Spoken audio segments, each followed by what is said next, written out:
Okay, I've put it off and put it off, but I have to just tell you now, I didn't like it.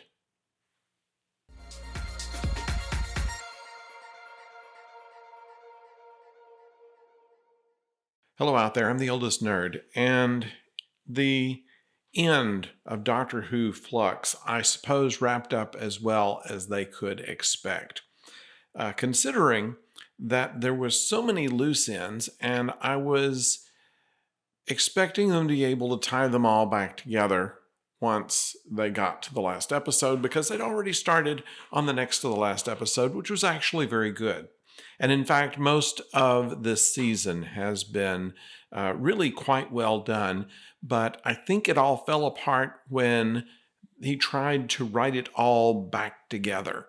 I'm not a big fan of Chibnall's. I've not been one who has said too many things against him, honestly, but I'm not certain that writing in this genre is really his cup of tea. And what we have is kind of a mess, in my opinion, and I'm trying to put it together. Now, there's some good points in it. I'll give you that. I particularly liked early in the episode where the Sontaran is inviting the Daleks and the Cybermen to come and participate in the great battle for the end of everything. And he had ulterior motives, but I loved his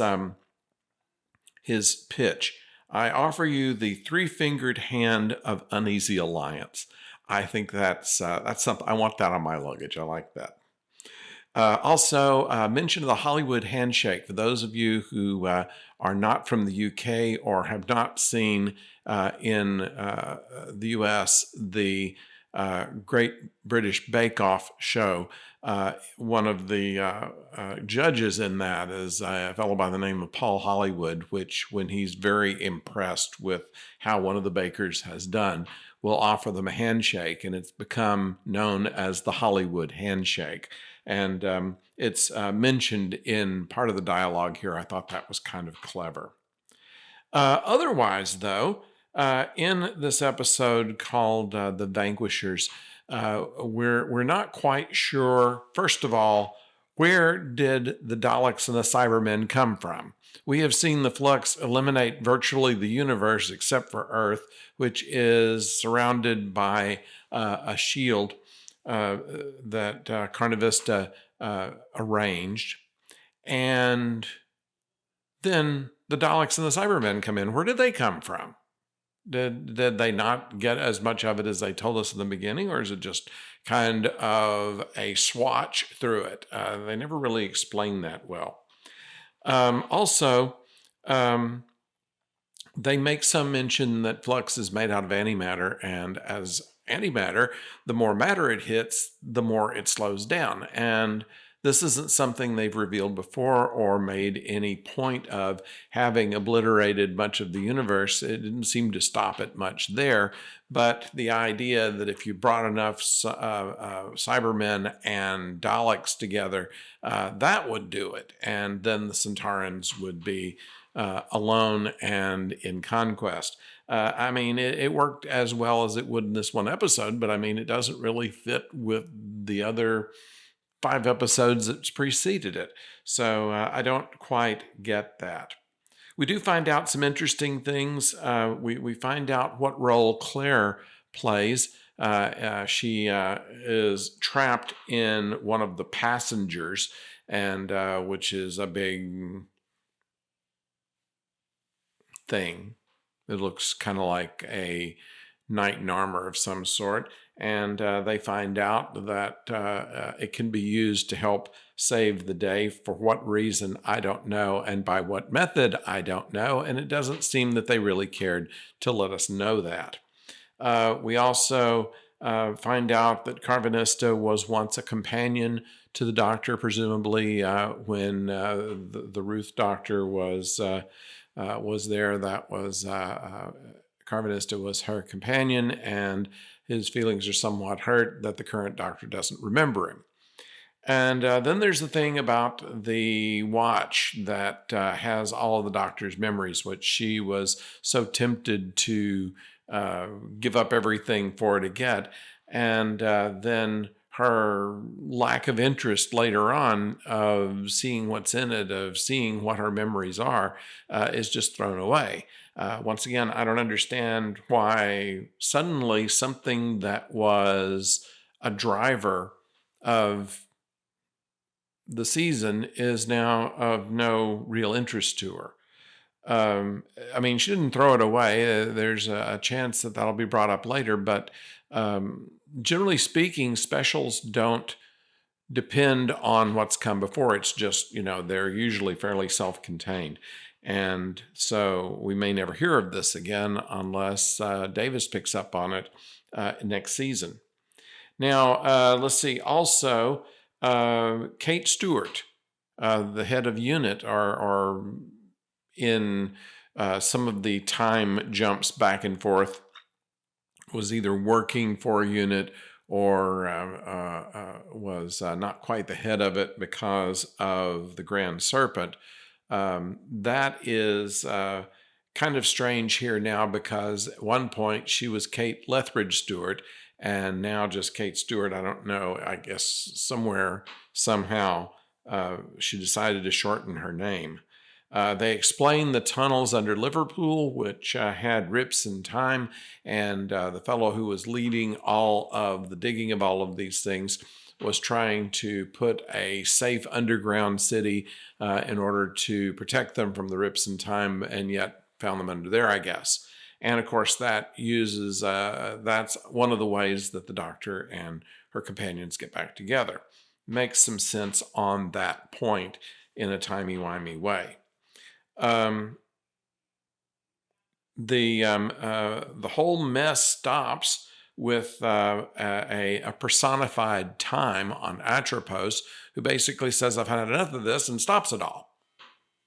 We don't know why, but that pretty much gets rid of the Swarm and his friend, and what's left? It's an Ood on a spaceship that's in between universes, and we don't know what happens to him either, or the ship, or whatever they're doing over there. Nothing is set right on the universe, so whatever's been destroyed is still destroyed, and yet they act at the end of this like everything's just back to normal like it is. We'll get back in the TARDIS and go somewhere interesting. And that's it. And probably the worst is that Bell and Vinder don't make any difference to the story whatsoever.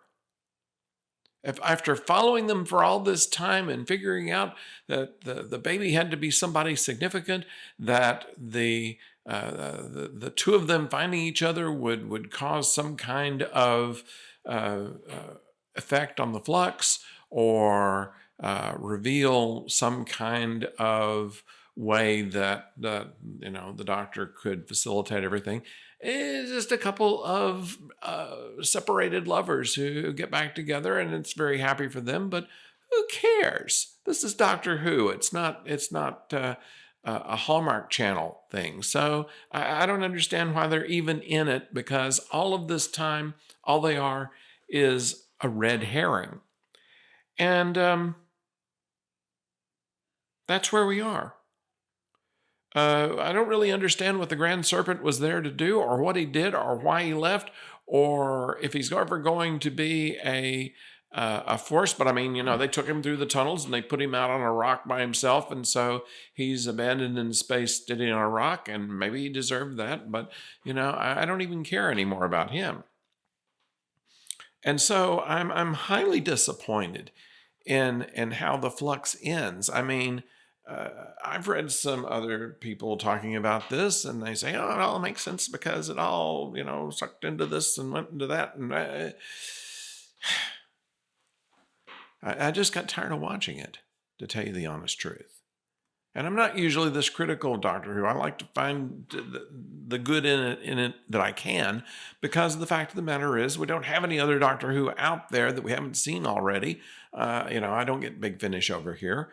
So I was hoping for a good ending, something that would be satisfying, but it was all just kind of, okay, we've done all this, we've set all this stuff up, it's got people wondering, and it was good for that, but then they didn't have an end game, my opinion.